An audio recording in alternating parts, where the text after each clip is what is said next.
From carrying nail buckets on Philly job sites to running boardrooms in his 30s, Thomas Miller built a life on sheer drive.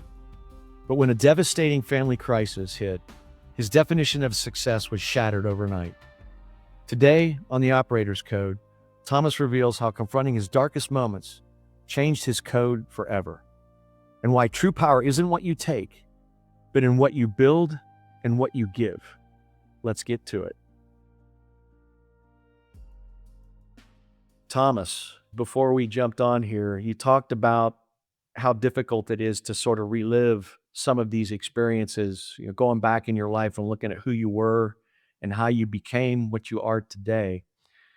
So I'd like to explore that a little bit right now with you. Take me back to that blue collar Philly, Northeast Philadelphia boy growing up in sort of the rougher part of Philly. Who taught you to be a man? And how do those people still talk to you today? What influence do they have when you walk into a boardroom today? Yeah, great question, Scott. Thanks for asking. It's always great to talk to you, man.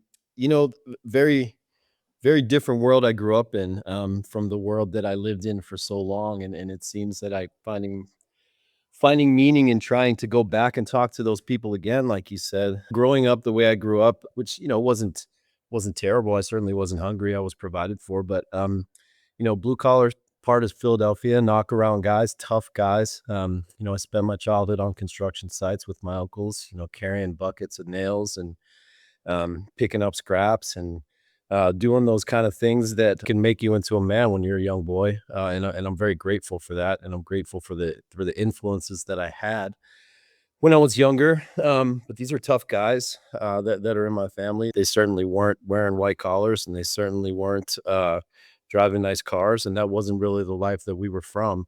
And all I kept thinking about when I was younger was seeing all these nice things and seeing all these nice people and all these pretty girls and saying, I want to go get that for myself, one day. So my way of kind of reaching through that, pushing up against that glass ceiling, was playing football, and I was lucky to be very good at it. And through that, and through hard work at school, and through studying, and also through the support and influence of those great men in my life who wanted that success for me as well, and who saw something in me that could achieve it. I was able to achieve some of those things and get get some grants and some ability to go to an Ivy League school and play football there and really change my life. And then from there, that sent me on a trajectory that was different than anything I had ever known. It was a shock showing up to a place like that where most of the kids had been in Northeast private schools and Andover and Exeter and all those type of schools where they were ready for that type of experience. I spent my college years working in the weight room in the morning and delivering Chinese food at night to the very kids who were in my classes. So it was a bit of a different experience.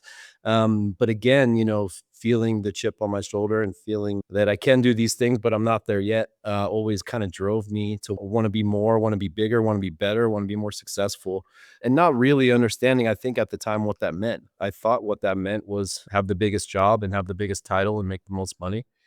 And that's essentially what I strove to do and did for a while. I was very successful career-wise. I was a CEO by my early 30s. I was kind of on this trajectory to be a big corporate CEO or the head of a boardroom or big venture capitalist or whatever that exit outcome is, and then life happens to you. And my path changed from there for one reason or another. I thought I had it all, but I didn't really have anything, to be honest. And I didn't know Well, until. I think what's interesting is when you're really young, the trappings of success are our success. You don't have a real sense of understanding yet because the sort of the grind and the pain and the growth that occurs through achieving success, all this stuff are just symptoms of success. They aren't real success, and they don't necessarily bring real joy in life. And, I know from talking to you what were some of the seminal events that caused you to have to confront that hard reality. So I'd like you to now tell me a little bit about the moment that you found out your daughter had cancer. Yeah, so that was a shock. So we had, we were we had sent her in for an MRI. She was only 18 months old, so she's just a baby. You could just hold her in your hands, hold her in one hand still. And we had sent her to an MRI for constipation. She was, backed up, and we thought there was, we could clear it out and how we were going to do this. And we get a call from our pediatrician that says you need to go to Children's Hospital in Denver. And we said, okay, well, what's the appointment? No, she said, no, today, like now, like you need to go right now. So um, we went, and we sat in this room, and the doctors came in and they said she has neuroblastoma, and she has a tumor the size of a grapefruit in her stomach. I mean, imagine that for an 18-month-old baby. And they showed us the pictures, and I couldn't believe it. It just wasn't something that you can conceptualize as a parent. She was our first child. We had just found out we were pregnant with our second child, who was my son. And literally the same morning, we found out we were going to have another baby. And then the afternoon, we're in the hospital with our first baby, finding out she has cancer. And, you know, overwhelming is an understatement. Uh, Shock, I think, is a more relevant reaction. Everything else just kind of falls away when that happens. The feeling of helplessness, I think, was the first thing that I really felt. Then the denial, the bargaining, like you go outside in the hallway and you start praying. You're like, why, how could this be? And why would this be? And what can I do to change it? And all those kind of things, but you can't change it. And then for me, I've always been someone that performs well in high pressure situations. I think that's, one of the reasons I was so good as an athlete. But I just kind of defaulted into, okay, I'm gonna fix this mode. And then we started getting second opinions. We started shopping the whole world. We started looking at, because there's no cure for neuroblastoma, so at least not yet. It's a very rare, only 500 cases in the world a year about. So we start looking everywhere. We start looking, for treatments in Denmark. We started looking at stuff that's going on in Australia. We started looking all over the world, and we settle on Memorial Sloan Kettering in New York City, which is the hospital that serves about 250 of the 500 cases a year. So they were the hospital that we were going to go to, and they gave us the best treatment options. And in that time, it's kind of a blur in a way. And by the way, this is really hard to kind of go back and talk about, because it's not something that I think or talk about very often, and that's pretty painful actually to sit here and kind of go through it again. I feel emotionally like I'm going through it again, but you just default into this mode of I'm going to fix this thing, and we're going to figure out how to get it done, and it doesn't matter what it costs, it doesn't matter where it is. Um, and then like everything else, I remember going home to our house, and we had this big house in the Cherry Creek Country Club, and we had the Range Rovers, and like you pull up to the guard gate, and I just remember looking around and saying, this is all so stupid. Like, this is so dumb. Like, what is all this crap? Like, if I can't keep my daughter healthy, none of this stuff means anything. It doesn't matter. Right. And I had that kind of overwhelming thing going on of like the guilt of, you know, I wanted all the resources dedicated to this one thing and solving this one problem. And we had to move to New York, and we had to do all these things to kind of get that done. And um, just, feeling guilty and wasteful for all these things that I had already bought and all this money that I'd already spent. And then I just kind of defaulted into that mode. And we spent kind of the next year and a half just getting that under control. And, thank God it's under control now. It's been in for a while, which is called no evidence of disease. It's never cured, but there's no signs of the disease right now. So she's doing great. Super happy 12-year-old girl, light of my life.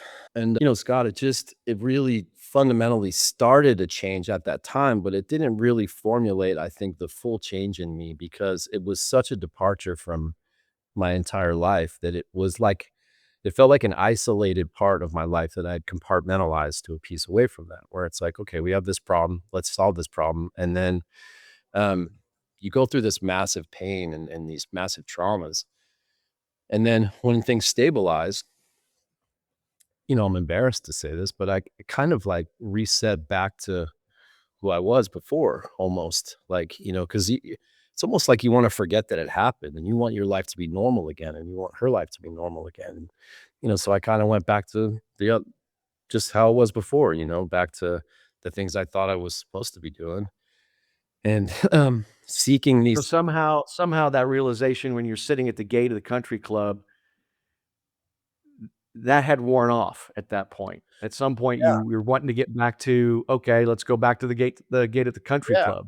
right. It's almost like that was separate from what my life was, and we had kind of, I don't wanna say fixed it because it's never really fixed, but we had kind of we'd stabilized it and made it sustainable, and then we kind of reset back to like, "Okay, this is, this is what life was again. This is what normal is," and I tried to go back to this place where I felt like I was normal, but, um So what was it that caused you to yeah, even question that, like, going back to that old normal? so What after what happened? so my son, when he started talking, uh, I was still kind of, I would say, overly focused on building a career, being a CEO again, making all this money, and then any free time I had from that, it was, you know, protector mode of my little girl, trying to make sure she was okay, and I'm sitting down with my son, and we're at this breakfast place in Denver called Syrup, which I love, and we still love to this day. It's one of our favorite spots, and, I'm just I'm not just my daughter, and my son sitting there, and he's tugging on my leg and goes, "Dad, hey, dad, like, I'm here too."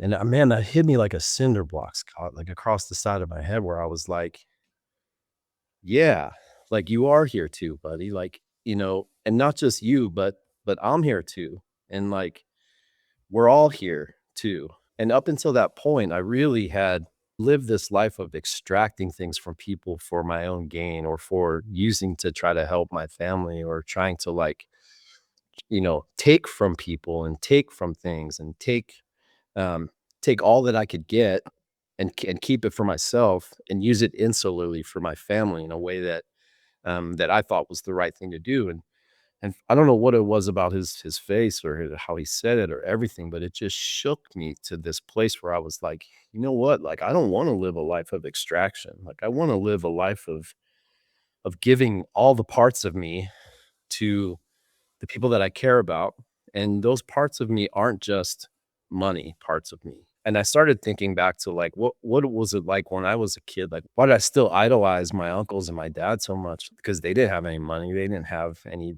these trappings, but but they really loved me, and they really cared for me, and they really wanted me to be successful, and in the way that they gave to me, um, I then said, "I wanna give to others that way," and I don't care about the money anymore. Like, I care about the money to a point where, yeah, I need it to live, and yeah, like, but it was almost like the leap you take when you go from, like, a safe corporate job to an entrepreneur from the psychological perspective and the financial security perspective, where I was kinda just like, "I'm not gonna worry about that. It's gonna work out if I do this thing." And it really changed the way I started interacting with people in my career, where, I was operating before that from a place of, um, maybe not caring about the success of others at all, just caring about the success of myself, essentially.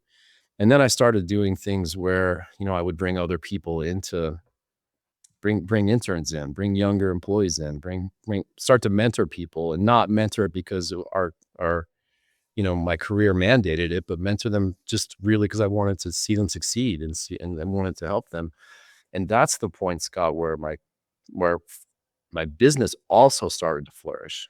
And that and then trying to connect all the dots in why, why that all kind of happened. And it's because it was coming from a real place, not from a place of I wasn't acting like someone I thought I should be. I was just being me, and I was just being the person that I was raised to be, not the person that I kept trying to be in these places, these schools where I was there, but I was an outsider essentially because of the way that they and businesses. I was there, but I still, you know, like my code is different than the code I think of people that spend their lives in these boardrooms. And it's different than imposter syndrome because it's more of a I don't want to belong. Like it's not it's not like I don't think I belong. It's like I don't. You wanna swim upstream, you don't wanna run with the herd, you wanna swim upstream. What? I love the way you describe this sort of polarity between subtraction and addition, extraction and building. Very different modes of thinking, very different frameworks, frames of reference of how you think about going about living your life. I think it's a natural thing to go through when you come from not having a lot and you see others that have, you're like, "Well, why can't that be me? Why can't I have those things?"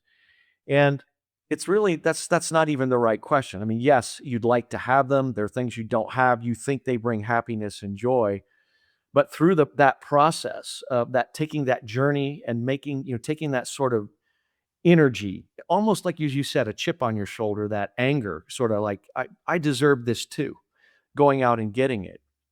And then you realize at some point, you said you were like hit in the head by like a cinder block, that that mode of thinking, that way of operating wasn't bringing you the kind of joy and happiness that you wanted. It was only through that what is it? The wisdom of the ages can come through the mouth of a child, type thing, you know? So that's a very poignant experience. So your son gave you this sort of understanding. What is it about this mentorship, this, let's call it coaching, let's call it, you can call it leadership, but it's, I know that you mentioned to me the other day when we were prepping for this that you felt like you operate better when you're there for somebody else. Yeah, absolutely. No question about that. It's almost like I wanna be the best version of myself, even more when I'm trying to help other people be the best version of themselves. And that really has is what unlocks my business success as well, um, because you can't do it alone as much as you want. Even in this world of AI where people can sit behind a computer and build code and build applications and do all these things in private, you still can't do it that way. Like I mean, you can, but what you're going to get out of it is not the outcome that makes me whole or that makes me feel fulfilled, which is, I'm a team guy at my core, and I think I learned that, from my family and uncles on the construction site where, you can't set an I-beam by yourself. You got to have three people holding that I-beam, for you to set it straight. You got to measure it and you got to line it up and you got to do it. For me, it's the same thing as a venture capitalist, essentially. Like, I can't set that I-beam by myself. Like, I need people that are deeply technical to understand the backbone of these businesses. I need people that are deeply financial to understand this, people that are deeper than me in marketing and sales and all these things. And bringing those foundations of people together and enabling them true success. Again, not extraction from them. I'm not taking from them. I'm giving to them and giving to them in a way that enables them to share in the success with me, and that is what has allowed, um, the success ramp that went from the extraction mode to the teamwork kind of collective giving mode, is really astronomical if you look at it just on a straight financial growth chart. And the outcome of that, I think for me, taught me even more what feeds me. When I first got out of school, I coached football while I was kind of trying to figure out what to do with my life. And I had these corporate jobs, but I was also trying to, and I was really doing it not so much for the coaching aspect, it was for the networking aspect. I was doing it because I wanted to coach at these really good schools where I was a financial advisor at the time. I was trying to figure out a way to meet the parents essentially to like try to get my business going. And again, I was in a point in my life where I wasn't doing things for the right reason. So I wasn't getting the right outcomes. But then as I go through this mode and start to progress through my life, like now I'm coaching football again in high school on a volunteer level, and then I'm doing it for different reasons because I want to help the kids grow and I want to help them become the best young men that they can be here in my community. And that for me, I first didn't do it because I said, I don't want to take time away from my kids. That's selfish, to take time away from my kids. And I should be spending that time with my kids. But the outcome of that is bringing my kids with me to practice and them seeing this version of me that they don't get to see when I'm sitting here having a meeting with, founders about the valuation of their companies or why they're not hitting their milestones or benchmarks. Like, that's not the only version of me. And then that's also not the version of me that's the role model for my kids that I want them to see or that I want them to become. So giving to other people is giving to my kids, is giving to my family, is giving to myself. because through that lens, now they see me in a different capacity. My community also sees me in a different capacity. So when we live in a small town here in Northern Colorado. I like going to the grocery store and seeing the parents of the kids I'm coaching, not because I want to extract money from them from a business perspective, because I want to share stories about something cool their kid did at practice that day, that gives them some light that they can then go home with. Because we're all in this together, man. Like, and especially like I love feeling that here where I live.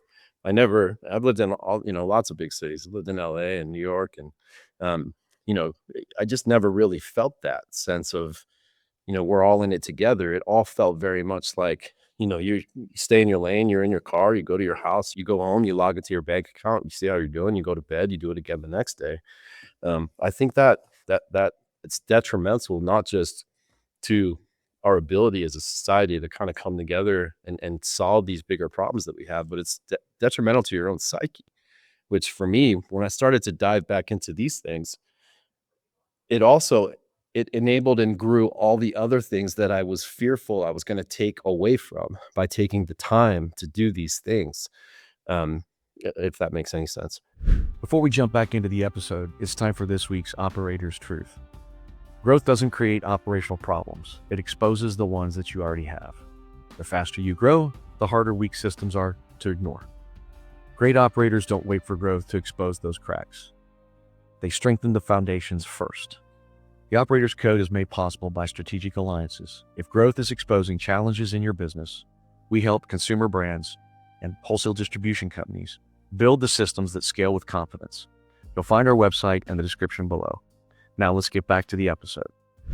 Well, I love this idea that you now understand this idea of a sense of community. And community can mean a lot of different things. You got your community of your football program. You've got your local living community. You got the community that you're building with some of your investment companies with whom you're working. That sense of community, and that you are there to help create environments and opportunities where people have the opportunity to grow.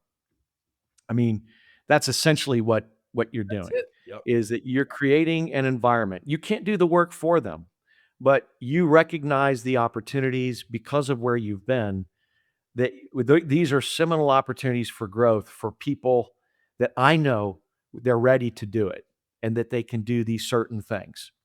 And that's one of the most important give backs you have as you age, is that you have that sense of perspective that you just can't have when you're younger because you don't have a frame of reference to understand that yet. It's sort of like you don't understand what hot is until you've reached into the flame and burnt your hand. That's right. You, Right. you don't really know what hot is until you've done that. And so they're unteachable lessons, but giving people those opportunities, taking people into meetings, spending time as a coach with these young men on the football field. And your kids believe it's such a good point. Your kids having the opportunity to see you're not one dimensional, that you've got all these other unique aspects of who you are as a man that's very valuable for them because it helps them understand that there's a lot more to themselves than what they think. Right.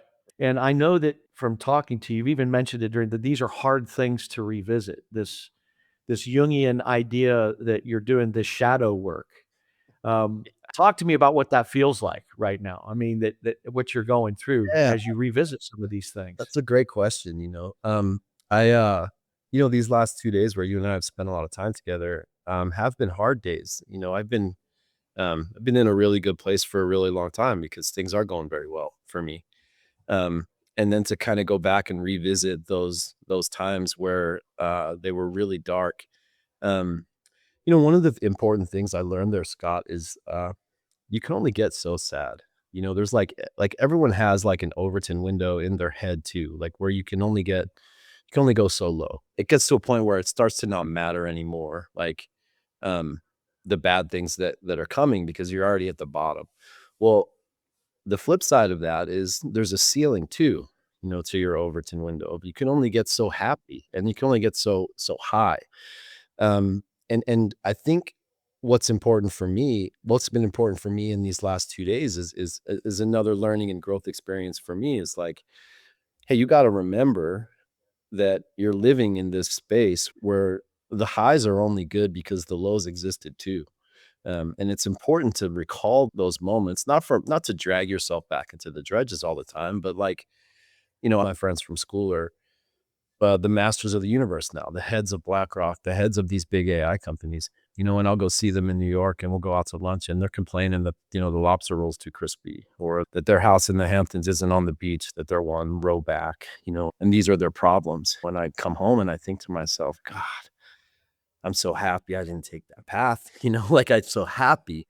I live in a state of glee almost, because I have everything I need. I have the love of my children. I have this beautiful home in the mountains. I have all these things um, that fulfill me. And these things are all connected to the community that I live in. And if I wasn't a part of this community, I wouldn't have this stability to know that these things are the things that are important to me. And when I go to the local restaurant, I know the waitress and I know the cook, so I'm not going to complain if the sandwich is too crispy. Like I'm thankful that they made it for me, and that's honestly how I feel. And that's not always how I felt. I was on that path with those guys too, where if the Range Rover was 2 years old, I was pissed I didn't have a new one, like that. But as soon as that part shed from me, like that's the beauty of what I went through is those things all eventually disappeared. And I swung, there's been periods where you swing back. And when I do go see my friends in these places or go do business meetings and with these big AI companies or have these big investment meetings, like I get tinges of that. Like I'm a competitive person. I've always been extremely competitive. Um, and I go through moments of thinking, if I would have stayed on that path, I'd be there. I could be sitting in that seat too. But then I come home and I'm like, God, I'm so grateful that I'm not because of all the trappings that come with it. And believe me, I've been blessed beyond, what I ever could have imagined from that perspective. It's because they're always bumping up against the top of this, window where they have all the things they want. So what's next? Like and that's what concerns me. We had talked a little bit yesterday about, my business and the people side of my business. I feel very comfortable with what's happening because, as we discussed and to tie it back to the growth metric, my job is to grow things, to grow the value of things. And I fundamentally believe that the way you grow things is you grow the people in the business. And then if the people in the business grow, then the business grows. And that's been my model forever. It's, since, I started the VC stuff. And that model has worked. You invest in the people, you invest in their growth and their success, and you create outcomes for them that make them happy with their success or make them comfortable. I'm concerned with what I see when I go to these, investment pitches and meetings now, because it feels like this wave of technology pulls away from that, and it's pulling more away from the people than I've ever seen in my career. And that's, something that I think needs to be addressed because, I know these guys. Like I know what motivates them. I've lived in fraternity houses with some of these guys that are running some of the biggest AI companies in the world, and um, I kind of know what makes them tick. And I'll just say it this way: that's why I'm heavily invested now in AI governance, not AI growth, Right. because Well, I think there's a lot of important things I want to unpack there real quick around this idea that um, you talked about the Overton window and this idea that you can only go so high as you could potentially go low. This idea that with yin and yang, the light only exists because there is the dark kind of thing, and that the fact that you have come to a realization within yourself that you have both sides of these things, but you figured out a way to bring them together and take the energy from the negative part of that, let's call it the dark side of that, and use it to for something good. And that's something that you've been able to deploy to your advantage in almost every facet of your life, your personal life, your home life, your life in your local community, your life with the different companies with whom you're invested. And I think that's the same energy now that you're trying to bring to what's happening with AI. My big concern with AI is that it's on steroids what social media has done. I mean, we've been living through a 20 plus year experiment with social media without really understanding what it can or cannot do for us. It was supposed to bring us closer together, but we've never been further apart, correct. right? That's correct. Um, we've never had so much cognitive dissonance because of social media that we have right now. Our sense of direction is frequently completely out of kilter. We've lost our compass in a lot of ways.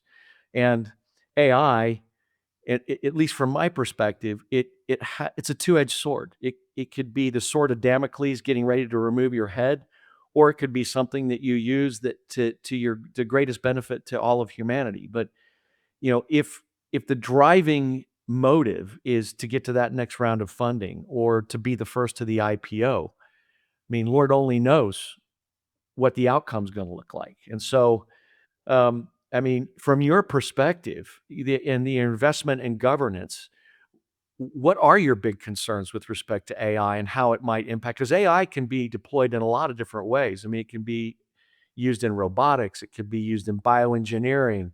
I know we discussed yesterday, I just read an article around embryo selection for people who are getting ready to it's IVF, Yeah. where they literally they deconstruct the genome of every embryo and then rank them. Say, which ones would you want to implant? These are almost dystopian kinds of outcomes. What are you saying from your end? Because you're on the inside of this. Yeah. Yes, and I get to see it all coming across my desk for investments, and also being a part of owning some of these companies and being on the sell side too. So I get to see the intentions of the people who wanna buy these things too, not who just wanna sell them. The thing that keeps me up at night, Scott, about AI is, right now, basically, its main utilization from a B2C perspective, from a customer public perspective, it's kind of a juiced up search engine, right? Like, that's how people are really using it. And if you just we'll just slice off that context of it first. The problem there is, a traditional search engine, the way that it's back-ended, it's not really ranking the information, it's just pulling the information to you, and then you can rank it yourself, essentially. I mean, Google pays ads and everything so that things are different slotted, but you're not getting false information. You're getting what's in Wikipedia, and it's telling you where the sources are from.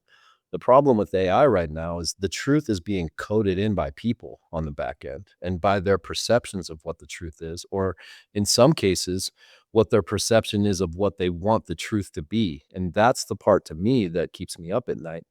One of the companies that we're building right now is meant to kind of ferret that out, compare the actual objective truth with what the truth is in these LLMs. And some of the things that we're finding out is scary in a way, because not because these results you get back are wrong. We're still in the kind of high 60s, low 70s% range of getting truth back from these LLMs as they come out. But what you're finding as we dig into these models is it's intentionally wrong. Like, the people that are coding these in are saying, like, hey, I would really like society to look like this one day. So I'm going to start telling people now that this is what society is. And you can see that in the code of how these things are being built. So to me, that's one thing from the B2C perspective that absolutely needs guardrails like yesterday, because what's happening there is you're getting um, people's perceptions of what's in the actual history of our world, or what's in the actual books that we all care about, or are a shared experience for us. They're changing the narrative of what these things are in these models. And that, number one, needs to stop. The ability for self-harm to be created out of these models needs to stop, like yesterday. Like, the fact that that can still happen still is shocking to me. Every model should have some sort of um, governance metric on it, where if your 16-year-old's using it, that they're not going to be they're not able to make types of searches that enable them to have self-harm conversations with these models. And that's not in place today. We built a company that can fix that problem, but we're not at scale yet where we can, go across these models. And then you look at the B2B aspect of it. I mean, I do think the job apocalypse conversation is a bit overblown, in a way that it'll evolve, just like how, when tech used to be in a server room and then it moved to the cloud, there was kind of the same conversations about all these jobs are going to go away. Some went away, but also other ones were created, and it kind of evolved to different jobs. And I just don't think AI is smart enough yet to replace enough jobs that people are saying that it can replace. But there is applications and uses for it in a B2B perspective. My biggest concern is right now, who's funding the majority of these models? There's a lot of defense companies that are defunding the majority of these models. So if you just think of it from that perspective, if you have a dumb LLM running an autonomous drone that's flying over a country shooting people, like that's a terrible recipe, that we have going on. And then just from the basic business fundamental side of this, the leaders of these companies, they can say whatever they want publicly. I can tell you with certainty they're trying to get rich. Like there's no ifs, ands, and buts about it. And the people that are investing in these companies, that's what they're trying to do too. They're trying to get rich, and that's their prerogative. We live in a capitalist society, and if that's what they want to do, and they see an avenue to do this, that's fine. But where it gets dicey to me is you get it, an administration that will pass rules that says, hey, institutional investors and hedge funds can now invest in IPOs. That happened a couple months ago. What are those? Those are 401ks, right? So now you have people's 401ks that are available to invest in these IPOs. These IPOs go to market. If they crash, who pays for that, right? We're all paying for that. We're all paying for inflation. We're all paying for that with our 401k values. So they're enriching themselves by diverting the risk to a larger pool of people that are now going to be the outcome and not the burden of this risk. And the other big concern that I have is I've looked at all these financial models and they're all counting the same addressable market. So each of these AI companies is saying, hey, the whole market's this and we're going to win. So we're going to capture this market. So they're all triple counting. They're all saying, they all can't have the same market. You're only going to capture it once. Right. And then the other Yeah. aspect Right. of that is they've swallowed up now this massive amount of venture capital and PE money in this last cycle. Well, where did that money used to go before these AI companies? It went to these upper and mid-market companies that are actually making things, that are manufacturing goods and services that are the backbone of the economy. Those people did not get the money in these last rounds. So how are those companies going to maintain? And that's going to Well, have there's three of them that are coming. You got SpaceX at 2 trillion, Anthropic at almost another trillion, and I guess there's one other. I can't remember which one it was. It's yeah, another AI. yeah, I think it's open source or Yep. something for another trillion. Yep. So what my bigger concern is what goes on with these AI models is not just what they tell you, it's what they choose not to show. And yeah, and that's also Great. a big concern of mine because what this means is if we are in a federal republic where it is the success of the republic really sits on top of an engaged citizenry. It really means citizens, people who are using AI, have to find a way to be informed enough to know that they're being misinformed.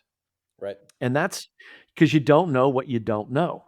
And that's a bigger concern I have is that so much of our citizenry is not fully engaged, does not fully understand what's happening. These institutional investors who are taking advantage of all these people who have 401ks, where their money's distributed and somebody's managing, or it's just part of some other bigger fund. They don't know what their money's being invested in. Absolutely. And some of this blind pursuit of profit ultimately could be catastrophic for the citizenry itself. And where their money's being used against them and they don't even know it.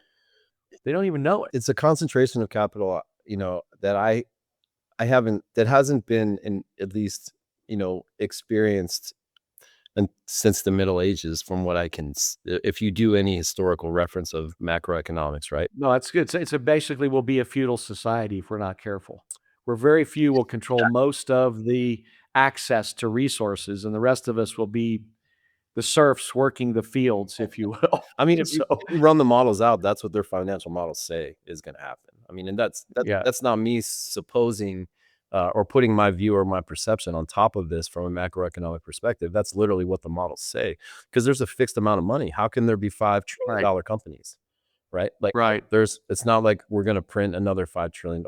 And if we do print another $5 trillion to then backfill this bubble, then we all pay for that in inflation. Yeah, no, we just pay for it in inflation. Our quality of life will go down. Yep.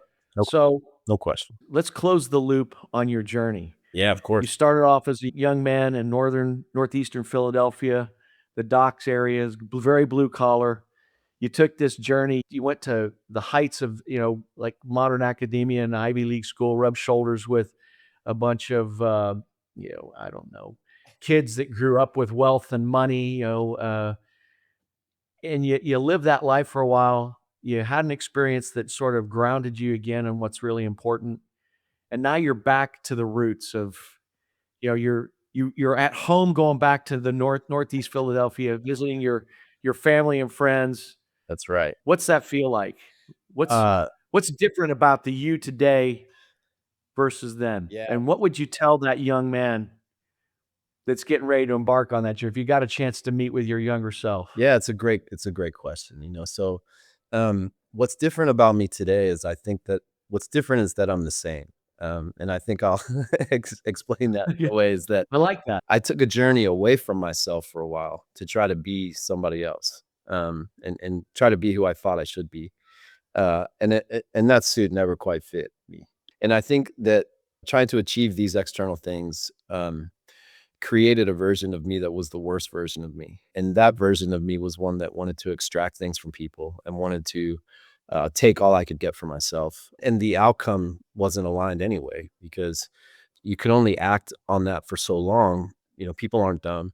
People can see through that, eventually. So all of those trappings are short lived. Coming full circle for me was, having those moments with my children that resets me back to places where what felt good for me in the first place were those moments with my uncles, waiting outside the parking lot of the Eagles game, trying to scalp some tickets, to get them to sit in the upper decks and, watch the birds play. It wasn't later in my life where we were buying sweet tickets or sitting, courtside, at the Lakers game. Like those weren't the experiences that were the ones that were fundamentally and strong to me. So seeing in my children who I wanted to be as their father brought me back to who I wanted to be as a person, and then that brought me back to who should I be as a leader. And then when you go through those steps, I'm back to being the same person I was when all this started, who earned this success in the first place. And that for me, that's the full circle moment. Is none of this is complete. None of the trappings of wealth are meaningful if you can't tie them back to the core value of who you are as a person, and you can't tie them back to the core value of what you want your legacy to be. And I'm old enough to start thinking about legacy now. And I don't want my legacy to be that I made a lot of money. I want my legacy to be he was a good dad. He was a good coach. He was a good member of our community. And what I like about espousing those things is those things are attainable for all of us. Like those, you don't have to go to an Ivy League school to attain those things. You don't have to found an AI company to attain those things. You don't have to be one of those feudal lords that we were just talking about to attain those things. And that's where happiness really lives. Coaching's not the thing for everyone, but something is. So everyone has at the core of themselves what they can view as the best version of themselves. And it never really actualizes itself until it's part of a greater community and part of a greater good. And the more that we push ourselves to be isolated behind screens, the farther away we get from that. And that's, I think, something for me, my legacy that I want to leave as I continue to move through this pattern is it's the connection with people that makes it all happen. Whether that's a connection with your kids, connection that you and I have, Scott, that we've made over the last, couple of weeks. These are the things that are important. And these are the things that even when they're hard to talk about, like we discussed earlier, hard is better than nothing. Uh, you know, and Absolutely, absolutely. There's one other thing I wanna point out. You say that you've got a little sign or something in a hallway or in a stairwell about, your family, not never quit. yeah, yeah. Miller's never quit. That's our motto, right? If you never quit, you can't lose. I tell my kids that all the time. Like, there's locker room signs that you have when you walk out of the locker room in football that you tap as you go out. You have one down there as you walk out of the house. And um, that I think is super important because that carries on whether I'm here holding their hand or not. You always get to a destination if you don't stop going. If you don't quit. And there was times where even at the darkest days where I definitely wanted to quit. I'm sure glad I didn't. And I'm sure glad that, I kept fighting. And I'm sure glad that I'm here because I want to keep going.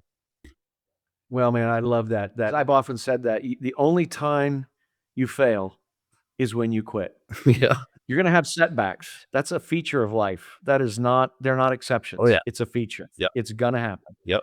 And so much of success has little to do with how gifted you are intellectually or how much money you have. It really has more to do around your mind frame, how you choose to approach life. Two people can go through a similar set of experiences and extract very different learnings from them.